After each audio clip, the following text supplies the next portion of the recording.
Whew, okay, well, what's going on, everybody? So we just saw the end of Sanremo 2021. So we have to be very careful with what we say here because the winner of Sanremo here is Måneskin. Lydia, remind me what the title of their song is. I know it's a little bit longer in Italian. It's Zitti Buoni. Okay, there we go. So as much as they are the winners of Sanremo, we don't yet know whether or not they will be representing Italy at Eurovision. However, Matthew, I believe that there's been some reports that they have already said that they are interested. Yeah, so we saw some reports earlier of potential Sanremo acts interested in going to Eurovision, and Måneskin's name was on that. So it's likely they'll go, but we have to wait for everything still to be confirmed. And that probably will be either in the press conference, as in previous years, or maybe the next day or two. Yes, exactly. So, obviously keeping that in mind, not spreading any rumors. However, I know that there would be lots of people really thrilled. Maybe this wasn't the overall favorite when we're talking about Eurovision fans, but especially those rock fans, they're going to be loving this. Let's say hello to some people. Clavs is asking, how is your so long sleep pattern Remo festival going for you? Not a problem for me, but these two are definitely troopers, and I appreciate that. Hello to Adriano. Ooh, you just jumped down. Hello to Samuele. Hello to Adriano, saying, I'm Italian, and with Måneskin we will slay. I agree. I think all of us agree. Hello to Federico, 97. Hello to Francesca. She says she's speechless. My favorite's one, and I wasn't expecting that. I know that feeling, and it's a good feeling.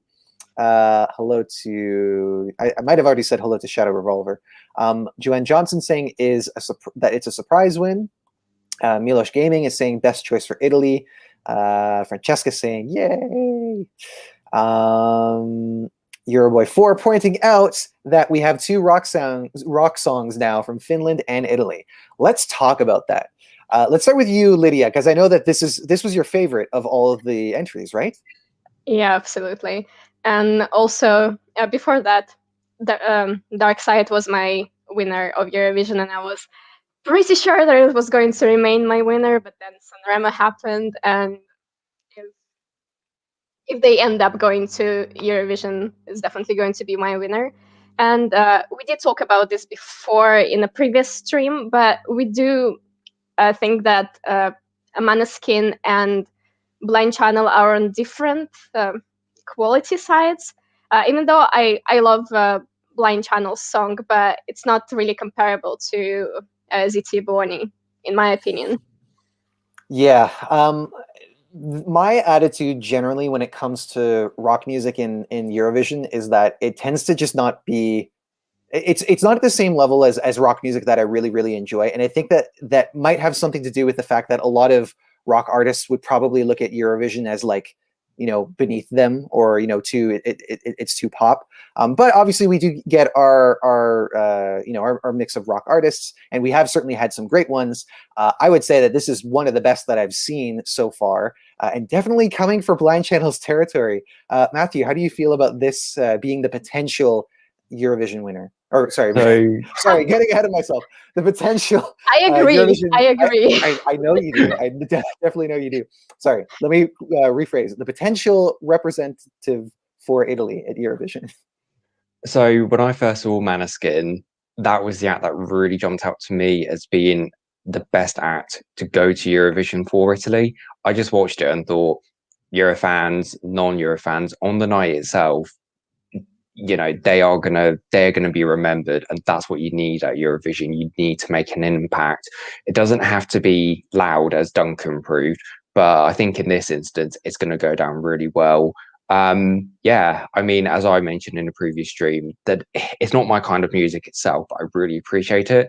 And so I think if Måneskin goes for Italy, it's going to be a change of direction, and B, I think this is going to be another top 10 finish at least for them again.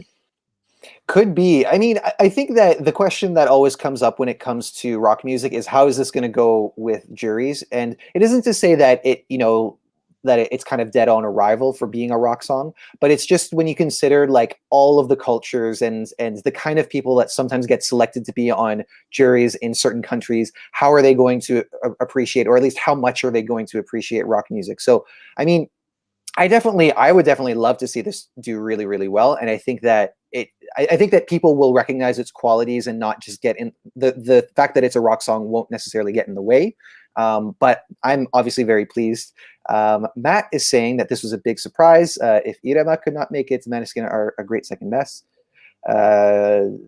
Makez saying that they're disappointed. Annalisa was their choice. I have to say, Annalisa was probably one of, if not my overall favorite. Unfortunately, she didn't make it to the final three, but nonetheless, a great song and one that I really, really enjoy. And I feel like all of us are fans of Annalisa's song, right? Yeah, absolutely. Yeah. Yeah, it's a really good entry. Lewis saying that Italy served. Francesca saying the first rock Sanremo winning song. We marked a revolution tonight. Yeah, because I was thinking about, I guess, the 2014 song from Italy. That wasn't the song that won Sanremo that year, was it? Because that was a rock song. That was internally selected. It's the only time Italy's not chosen from Sanremo itself since its return. Mm-hmm. Tom Stevenson saying really surprised Måneskin won given the results at the beginning of the week. Happy for them. And this is something that somebody mentioned to us that, well, a number of people mentioned that, like, the results that we see very early on can change.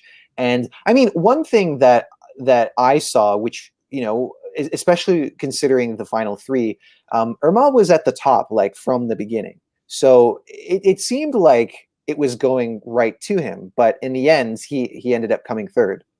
Shallow Revolver also saying Måneskin are better live than Blind Channel. Another comment. People who compare Blind Channel and Måneskin are the same people who say Fuego 2.0 about everything that's female and up-tempo. Same genre, completely different songs. Certainly, yep. I take your point, but also when we consider Eurovision and the scope of things, and, you know, I want to know what your take is on this as well, Lydia. They are kind of on the same territory, though, as far as the way that they stand out from the rest of the songs being, you know, full-blown bands and you know, being in that rock kind of territory. You know what I mean? I would still say that they are pretty different, even if we consider that it's Eurovision. First of all, they are in different languages, so that's already something different. They have different stage presence. Like, if you look at Blind Channel, they are more like a traditional rock, like 90s is what it looks like to me. And Måneskin is more contemporary, more maybe... I can't speak today. I'm so happy. It's okay. It's late. But, like, I take your point. There are certainly differences. But I guess my curiosity is about, like, again, within the context of Eurovision, how much are they going to affect one another? Because my guess is that there would be some, you know, kind of, you know, again, occupying the territory. I have no excuse because it's not that late here, so I don't know why I can't speak. But I don't know, Matt, what do you think? We kind of did have this before in 2018 when we had a couple of rock songs. The highest placing was 11th place, I think. Okay, you're talking about Sanremo, that is. No, I'm talking about Eurovision in 2018. Okay, 28. So there's AWS. Yeah, we also had Wayland was country rock. Okay, and yeah. Then we had Elegant as well. Oh yes, okay. Yeah, okay, I take your point. And those also were quite different as well among one another. So yeah, it's maybe we're oversimplifying things. But Matthew, your thoughts on this? Yeah, sorry, my internet cut out, so I didn't know what had happened there. Sorry, could I just have a repeat of the question? Yeah, well, we're just talking about, you know, what we've been discussing about the fact that up to now Blind Channel was the only one with, like, a rock feel. And it's interesting because they don't describe themselves as rock. They describe themselves as violent pop. But we were just talking about the possibility of this kind of encroaching on their territory. And Lydia had some things to say about how there are similarities, but there's still enough difference that they might not, you know, not necessarily cancel each other out, but, you know, would they have an effect on one another? Yeah, I think they'll definitely. I think on the night, people always draw comparisons between similar styled songs, but even between years, it's always going to happen between fans and non-fans. I definitely agree with Lydia and yourself. There's definitely differences between the two, but I think at the same time, when you have got 26 songs probably going against one another, you will draw those comparisons. So I can see on the night there will be, oh, you know, it'll be Blind Channel or it'll be Måneskin, who's going to be like the top rock entry, if that's going to be. I think that's more what people will say. Mm-hmm. Yeah. Okay. So and then also having to remember as well that we still don't have the confirmation as to whether or not they will go. But obviously, we're speaking in hypotheticals here. Yeah. Federico also pointing out that they won with 54% of the televote in the last voting session, which is incredible, I would say. Not expected when it comes to the history of Italy. When we're thinking about Sanremo and Eurovision, it's not something that we typically see. So great work on their end. Emily Freeman saying, I think I had a brain transplant as someone who doesn't like rock in society yet. Hatsuri, Blind Channel, and now Måneskin. I feel so confused with myself, but I enjoy it. Yeah, I mean, that's what I've noticed in myself. Not about rock, but about the other genres. Before I came into the Eurovision fandom, I was mostly just like rock type of songs.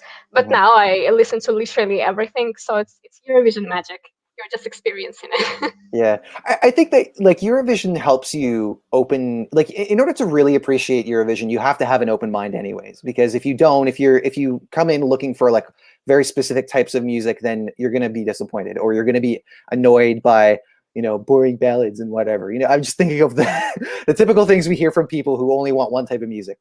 But yeah, I think that's part of what Eurovision does to you. It helps you appreciate things that you might not have appreciated before. Neil Era saying top 10 again for Italy easily. Stephen Kendall also reminding us we might get a third rock song from Georgia. I actually forgot about that because we haven't really heard much from Georgia apart from a title. I know that it's going to be called You. Matthew, your thoughts about Tornica coming in here, being a third player? I'm not too sure actually. I wasn't a big fan of Tornique's song last year, and I haven't been a big fan of Georgian entries in recent years, so I don't have much expectation myself. I think it sounds awful. I probably wouldn't rate them against Finland and Italy at the moment, just off last year, but it's always there to surprise. So best of luck to Tornique. I really hope he does prove me wrong, but I think at the moment I'd probably say it's more Italy versus Finland. Mm-hmm. And the other thing too about Tornique is that we've seen from him in the past that it's like rock isn't his only genre, and he definitely has that kind of rock voice.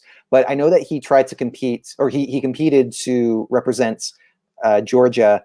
I have to be careful with the countries I'm saying here. With Georgia in 2017, with a song that had a very very strongly electronic bed, and you wouldn't even call that a rock song at all, but he was still giving that rock vocal performance. So I mean, anything's possible. It could be something that we're not expecting whatsoever from him, but I take Steven's point as well. And yeah, let's see. Lee Fern saying live stream at 150 dedication. Well, I mean, look at how many people we got here, because the first night we did this, we were like, oh yeah, it'll probably be 15 people, but there's been people every night, and we're really thrilled that many of you have stayed up this late to talk to us, which again is not that late for me. So Big Splash Films saying Lithuania, Finland, Ireland, and Romania are in their top so far. I'd be curious to know where Italy lands for you. And Shadow Revolver is saying that Måneskin have said yes to ESC. Let us know if that was like in a press conference or something, because we've heard this, but we don't know whether or not it's for sure. There's a good one that I hate this thing. It jumps down all the time. Joelle Corliano is saying, do you think that Måneskin have a good possibility to win? Let's start with you, Lydia. I mean, I am going to be talking off a bias because I really like the song. It is in my top 3 Eurovision songs of all time. Mm-hmm. But for some reason, I do have winner vibes from it. Could be just because I really like it. Could be because they look like winners, don't they? It's very like, it's an experience, like they're really in their zone. It's not it's not something that's like inaccessible. It's in some ways familiar, but it's its own thing. I don't know. I feel like I'm speaking in a lot of generalities. Maybe I should just go to you, Matthew. What do you think? Could this possibly win Eurovision? Oh, good question. I don't have that same feeling that I got for Grande Amore, Solde, Occidentales, Karma, and I think they were very much either in the mix or the front runners for their respective years. I think it's very good, and I think it's definitely going to stand out and do well. At the moment, it's not giving me that winner vibe. It's a really hard one because we've still got a lot of songs to come in the next week, so I could be wrong. I definitely think it's a top 10 entry. I just don't get that feeling I did from the previous three I mentioned.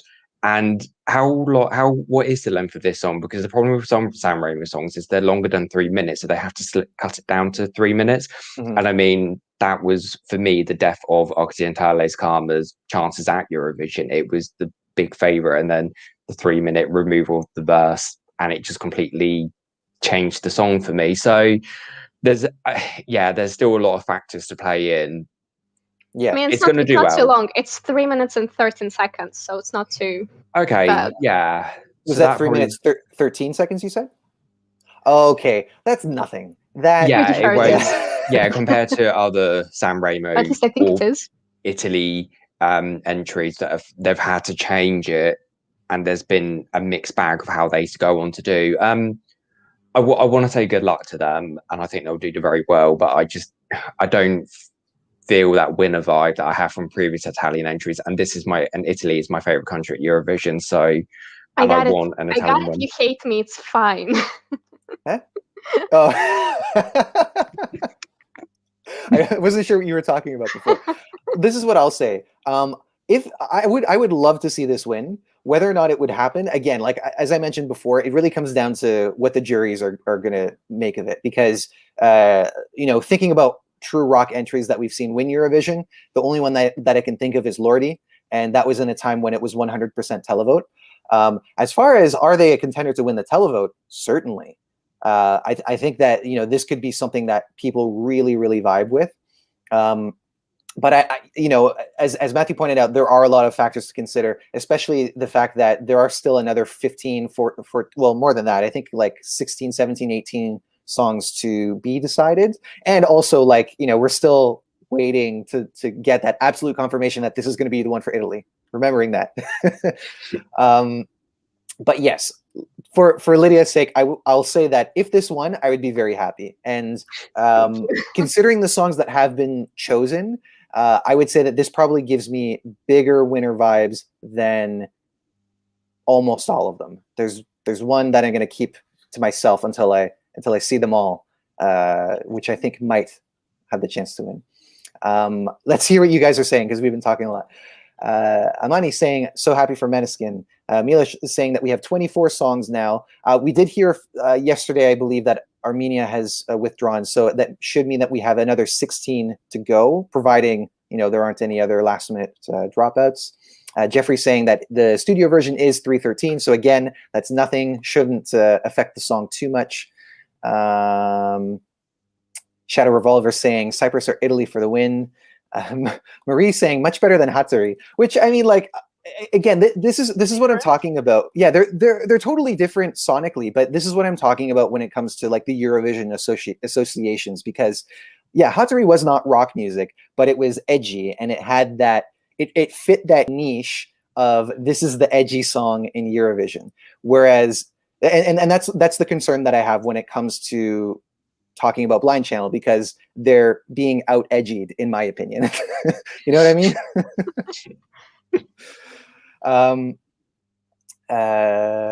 Okay. So, actually, this is a good point as well. Federico 97 saying Turkey did well in 2010 with the juries, and that was a rock song as well. Again, not the same kind of rock song that we're seeing this year, but a good point to make that, rock does get appreciated. It's just a matter of, juries are always unpredictable. Not as unpredictable as the televote, but I would say that juries are quite unpredictable. Euroboy 4, so we kind of answered this. Yeah, they'll have to cut it down. Not necessarily make it a revamp. But yeah, they can edit the song down so that it fits the 3 minutes. Ben Enti saying that it's going to be hard. There's lots of great songs this year, and another 16 to come. So we might have 16 more great songs. It's me, Alessia Maria, saying "Viva y Måneskin," and Lewis saying, ooh, that was not Lewis. Lewis saying, I think Blind Channel will do well with the public vote, but Måneskin will do well with the jury. Maybe one of them will do well with both. In fact, because that's what you have to do to win Eurovision. So anything can happen. I think we'll leave it there, guys. Thank you so much for joining us on this very, very long day. We've had a lot of songs get announced, and many of you have stayed up late to join us and talk about the songs. If you're watching this after the live broadcast, let us know in the comments what you think about Måneskin, who at this point we do not have official confirmation that they will go, but it has been reported that they are interested in doing Eurovision. So let us know what you think about them representing Italy. Please subscribe to Eurovoxx, because we're going to be following all of the national selections, which are currently 2 left. Those ones, and also the internally selected songs, which again, we have a lot more to be revealed before the submission deadline. So we'd love to know what you guys think about those ones. Which ones are your favorites? Who do you think might be winning Eurovision this year? And don't forget to follow us on our socials, Facebook, Twitter, and Instagram. And our website is eurovoxx.tv, where you can find articles written by these lovely people you see to this direction. We will see you guys on the next video. Good night, buonasera, and take care until the next one. All right, everyone. Bye.